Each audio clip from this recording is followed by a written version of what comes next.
Hello and welcome to this episode of Cooking with Gordon. I apologise about how bad my hair looks. This episode is going to be a really nice, easy, simple recipe. Kind of like all the others basically. It's bubble and squeak cakes. So all you need for this are some potatoes that I have already peeled, an onion, and a cabbage. That is it. That is all the ingredients you're going to need. Now, I've already got a pan of hot water because, first of all, to these potatoes, I have to cut them, or peel them, cut them, and then mash them up.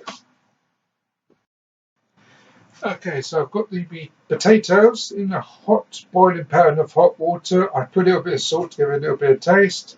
And while that's going on, I have cut the cabbage and the onions into nice little slices, chunks, however you want to do it. So that's all ready. So here is my mashed potato. I'm still currently mashing it up. Now I'm going to try and do this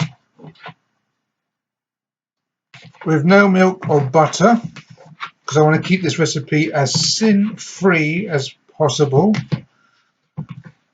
So that's looking pretty good and mashed now.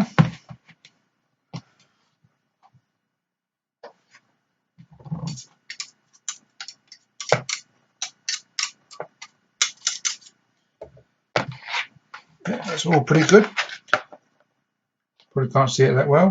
So into the mash, you want to add your cabbage and your onions. And then just mix. If it's still a bit chunky, continue to cut up. That's why I'm using a knife at the moment. So I've already got a frying pan filled with fly light. I cannot recommend this stuff enough. Anyone who does Cinnamon World probably already knows about this and all the different flavours they have. But it's sin-free and you just spray your frying pan with it. Now, I'm going to have a bit of fun with this. I'm going to try and change up the cakes. So I've got a pastry cutter in the shape of a circle with some of the mixture already in and patted down. So I'm going to see how well this works. Fingers crossed. So the first one's in, it's cooking pretty well. I decided to go a bit smaller for the next one to see, and even smaller after that, to see the cooking and how good they are afterwards. As you can probably tell, this is the first time I'm cooking this. Just like all my recipes, the first time I ever cook them is when I do it on video because I want it to be more natural, more realistic. I don't want to have like 100 preparation attempts, then when I do it, it looks perfect. So when you guys try it at home, hopefully you do try it at home. So when you guys try it and it doesn't turn out the same way, you don't think, oh, I've done it wrong, what did I do wrong? It's a case of trial and error. So I'm going to try and put this one in and hopefully it goes well. Okay, so I've made 5 of them and they look, well, I'm not going to lie, they don't look great. They look good. Okay, they do look good. So I'll show you a couple here if I can tilt the camera.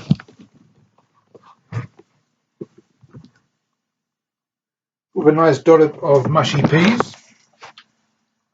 And I have tried, the thing is they don't look great, but they do taste really nice. Again, it depends if you want to make them taste a bit more spicy, obviously you put more spicy flavouring in when you're mixing them all together. I didn't. I want to see how they tasted normally, but again, if you want to make spicier ones, put spicier stuff in, it depends on what you put into the mix while you're mixing it. I just put salt and pepper in, if I'm honest. I should have probably done more flavouring. And again, it's a nice, simple, easy recipe. You can do this with your leftovers. That's what makes it so good. So if I was to make this again, and I probably will, and if you want to see it, I might even make another video and put it on. Add spices to it. Add basil, add Bailey, add parsley, add any kind of flavouring you want when you're mixing it in to give it more of a kick. I'm not sure if I put enough fry light in the pan, or I'm not sure why they're coming up the way they are. But again, as I said, they don't look great, but they do taste really nice. So that's going to do it for this episode.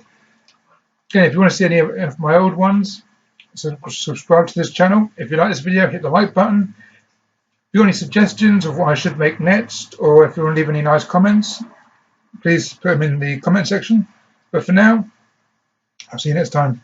Bye.